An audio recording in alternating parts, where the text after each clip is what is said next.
ഇപ്പോൾ പ്രേക്ഷകർക്ക് സ്ക്രീനിൽ കാണാൻ കഴിയുന്നത് ഷിനു എന്നൊരു വ്ളോഗർ പകർത്തിയ ദൃശ്യങ്ങളാണ്. ഷിനു നമുക്കൊപ്പം ടെലിഫോൺ ലൈനിലുണ്ട്. ഷിനു, ഇത് ഏത് സമയത്ത് ഉണ്ടായതാണ്? അത് തരത്തിൽ ഒരു ലാൻഡ് സ്ലൈഡ് ഉണ്ടാകുമ്പോൾ അവിടെ പകർത്തിയ ദൃശ്യങ്ങളാണെന്നാണ് മനസ്സിലാക്കാൻ കഴിയുന്നത്. ഇത് എന്ന് സംഭവിച്ചതാണ്? ഇത് 16-ാം തീയതി കാലത്ത് സംഭവിച്ചതാണ്. ഷിനു അതുവഴി കടന്നു പോയിരുന്നോ ആ സമയം?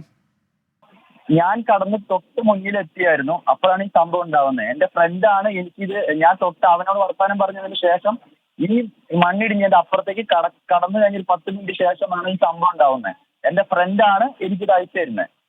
തൊട്ട് അവിടെ ചായ കുടിച്ചുകൊണ്ടിരുന്ന കൂട്ടുകാരനാണ് എനിക്കിത് അയച്ചു തരുന്നത്. അതെ, അപ്പോൾ അത് അത്ര കാര്യമായിട്ടുള്ളൊരു മണ്ണിടിച്ചിലല്ല അല്ലേ?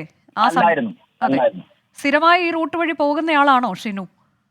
ഞാൻ സ്ഥിരമായി ഗുജറാത്ത് ടു കേരള ഓടുന്ന ആളാണ്. അത് ശരി. അപ്പോൾ ഇതിപ്പോൾ നിലവിൽ നമുക്ക് വലിയ ആശങ്കയുടെയൊക്കെ വാർത്തകളൊക്കെയാണല്ലോ ഷിനു വന്നുകൊണ്ടിരിക്കുന്നത്. അതായത് ഇപ്പോൾ എവിടെയാണ് ലോറി എന്നുള്ളതിൻ്റെ ഒരു സൂചനയും ഇല്ല. അത് അവിടെ തന്നെ ഉണ്ടാകാം എന്ന് പറയുന്നു. പക്ഷേ സിഗ്നൽ കണ്ടെടുത്തുള്ള പരിശോധനയിൽ ഒന്നും കണ്ടെത്താൻ കഴിയുന്നില്ല. ഇത് പുഴയിലേക്കൊരു മൺകൂന രൂപപ്പെട്ടിട്ടുണ്ട്. അങ്ങോട്ടേക്ക് ഒലിച്ചു പോയിട്ടുണ്ടോ എന്നൊക്കെയുള്ള സംശയം. തെരച്ചിൽ പുഴയിൽ നടക്കുന്നുണ്ട്. സിഗ്നൽ ലോറി അത് അവിടെ കാണാൻ പറ്റിയിട്ടില്ല എന്നൊക്കെ പറയുമ്പോൾ ഈ മേഖലയുടെ ഒരു പ്രത്യേകത വെച്ചിട്ട് ഷിനുവിന് എന്താണ് അതിൽ എന്തെങ്കിലും ഒരു നിഗമനത്തിലേക്ക് എത്താൻ കഴിയുമോ? മാഡം, ഇത്രയും ഭാരമുള്ള ഒരു വണ്ടി ഇത്രയും കുറച്ച് മണ്ണിടിഞ്ഞ് കൊണ്ട് അപ്പുറത്തേക്ക് പുഴയിലേക്ക് പോവാന്ന് വിചാരിച്ചാൽ അതൊരു ഇമ്പോസിബിൾ ആയ ഒരു കാര്യമാണ് എനിക്ക് തോന്നുന്നു. വെള്ളത്തിൽ കിടക്കുന്ന വണ്ടി ഒരു കാരണവശാലും GPS ഓൺ ആവും.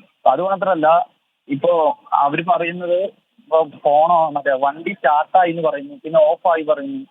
അങ്ങനെയൊക്കെ നമുക്ക് തോന്നുമ്പോൾ വണ്ടി ഒരിക്കലും വെള്ളത്തിൽ പോകാൻ ചാൻസ് ഇല്ല.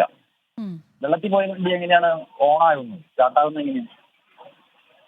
അതെ, പക്ഷേ ഇതിപ്പോ ചെറിയ തോതിലുള്ള മണ്ണല്ല കേട്ടോ ഇടിഞ്ഞു വീണിട്ടുള്ളത്. 19 അടി ഉയരത്തിലൊക്കെയുള്ള മണ്ണ് ഇടിഞ്ഞു വീണിട്ടുണ്ട് എന്നാണ്. ഇപ്പൊ നേരത്തെ രഞ്ജിത്ത് ഇസ്രയേൽ എന്ന രക്ഷാപ്രവർത്തകൻ അവിടെ നിന്ന് നമ്മളോട് പറഞ്ഞത് മറ്റൊരു കാര്യം കൂടിയാണ്. അതായത് വലിയ കല്ലുകളുണ്ട് എന്നതാണ്. ഈ മണ്ണിനിടയിൽ വലിയ കല്ലുണ്ട്.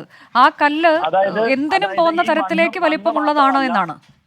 മണ്ണ് മാത്രമല്ല, അതിന്റെ കൂടെ കല്ലുകളും എല്ലാം, ഇപ്പൊ വെള്ളവും എല്ലാം കൂടിയാണല്ലോ വരുന്നത്.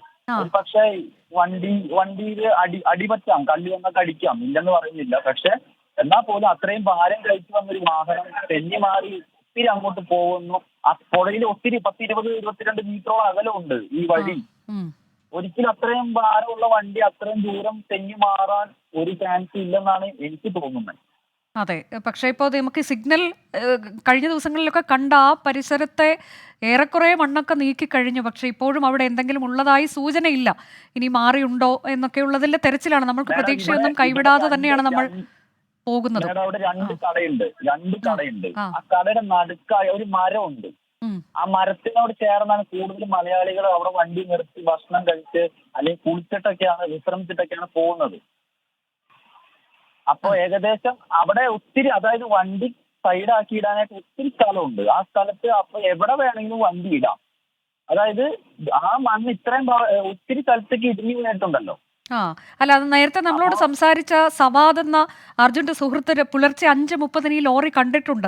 ഹോട്ടലിന് തൊട്ട് മുന്നിൽ അത് പാർക്ക് ചെയ്തിരിക്കുന്നത് കണ്ടു എന്നാണ് നേരത്തെ സവാദ് പറഞ്ഞത്. അത് റോഡിൽ നിന്നൊക്കെ കുറേ മാറി സൈഡ് ചേർത്ത് ഇട്ടിരിക്കുന്നത് കണ്ടു എന്നാണ് നേരത്തെ സവാദ് പറഞ്ഞത്.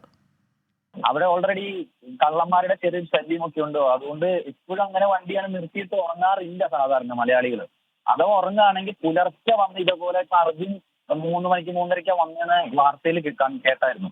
അപ്പൊ അങ്ങനെയൊക്കെ ജസ്റ്റ് ആ പുലർച്ചെ നല്ല ഉറക്കം വരുമ്പോൾ മാത്രമേ അങ്ങനെ ഒതുക്കിയിട്ട് ഉറങ്ങാറുള്ളൂ സാധാരണ. അത് സിംഗിൾ ഡ്രൈവറാണ്.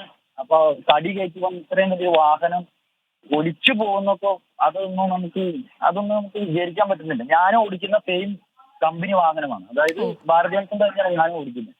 ഇതിൽ പറയുന്നത് നമുക്ക് എന്താ പറയാ, ഒരുപാട് കേട്ടു ഇങ്ങനെ വണ്ടി ഭയങ്കര ഫെസിലിറ്റീസ് ആണ്.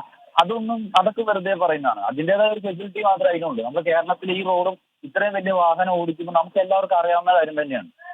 ഇത്രയും വലിയൊരു ഒരു പാറക്കഷ്ണം വന്ന് ഇടിച്ചാൽ ഒരു വണ്ടിയുടെ അവസ്ഥ എന്താണെന്ന് നമുക്ക് നന്നായിട്ട് അറിയാം.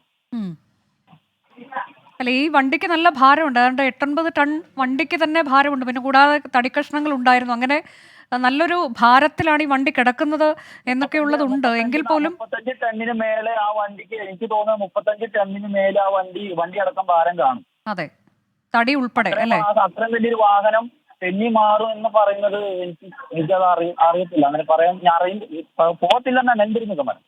അതിനുള്ളിൽ കഴിയാനുള്ള സംവിധാനങ്ങളൊക്കെ ഉണ്ടെങ്കിൽ ഇപ്പോഴും അങ്ങനെ ആ തരത്തിലേക്ക് അദ്ദേഹം ഉണ്ട് എന്ന് നമുക്ക് പ്രതീക്ഷിക്കാം. ഞങ്ങൾ അത് തന്നെയാണ് ആഗ്രഹിക്കുന്നത്. ഞങ്ങൾക്ക് അതെ, ജീവനോടെ ഞങ്ങളുടെ ഒരു സഹോദരനെ കിട്ടണം എന്നാണ് ഞങ്ങളുടെ എല്ലാ തീർച്ചയായും നമ്മളെല്ലാവരും ഞങ്ങൾ ആഗ്രഹിക്കുന്നത് പോകുന്നത്. അത് തന്നെയാണ്. വളരെ നന്ദി ഷിനു. 10 മിനിറ്റ് മുന്നാണ് ഞാൻ അവിടെ പാസ് ചെയ്യുന്നത്. അത് ഞാൻ സത്യം പറഞ്ഞാൽ ഇപ്പോഴും എനിക്ക് എന്താ പറയാ ഓർക്കുമ്പോൾ തന്നെ ഒരു പേടിയാണ്. കാരണം ഞാൻ അവിടെ കുളിക്കാൻ വേണ്ടി ഇരുന്ന ഒരു വ്യക്തിയാണ്. അപ്പൊ എന്റെ കൂടെ ഉള്ളവനാണ് പറഞ്ഞേടാ നമുക്ക് പോകാം, നമുക്ക് തൊട്ടപ്പുറം വിജയൻ എന്ന് പറയുന്ന ഒരാളുടെ കടയുണ്ട് എല്ലാപ്പൂര്, ഓക്കെ. അവിടെ പോയിട്ട് ആറി കുളിക്കാന്ന് പറഞ്ഞിട്ടാണ് അവൻ അങ്ങനെ എന്നെ കൊണ്ടുപോയിരുന്നു. ഞങ്ങളല്ലേ അവിടെ കുളിച്ചേനെ. ഈ ഒരു അപകടത്തിൽ അവന്റെ സ്ഥാനത്ത് ഇപ്പൊ അർജുന്റെ കൂടെ ഞങ്ങളും ഇതുപോലെ ആവേണ്ട അവസ്ഥ വന്നേനെ.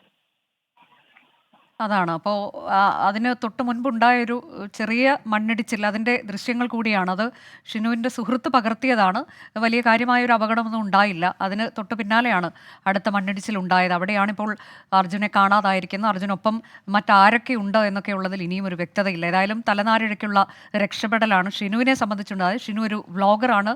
അർജുൻ ഉപയോഗിക്കുന്ന അതേ തരത്തിലുള്ള വാഹനം ഉപയോഗിക്കുന്നുണ്ട്. അപ്പോൾ ഷിനു പ്രതീക്ഷ പ്രകടിപ്പിക്കുകയാണ് അത് ഒലിച്ചു പോകാനുള്ള സാധ്യത ഒരു കാരണവശാലും ഇല്ല എന്നുള്ളത്. ജീവനോടെ തന്നെ അർജുനെ തിരികെ കിട്ടും എന്നുള്ള പ്രതീക്ഷ ഷിനുവിനുണ്ട്. നമ്മളെല്ലാവരും ആ ഒരു വാർത്തയ്ക്കായി കാത്തിരിക്കുകയാണ്.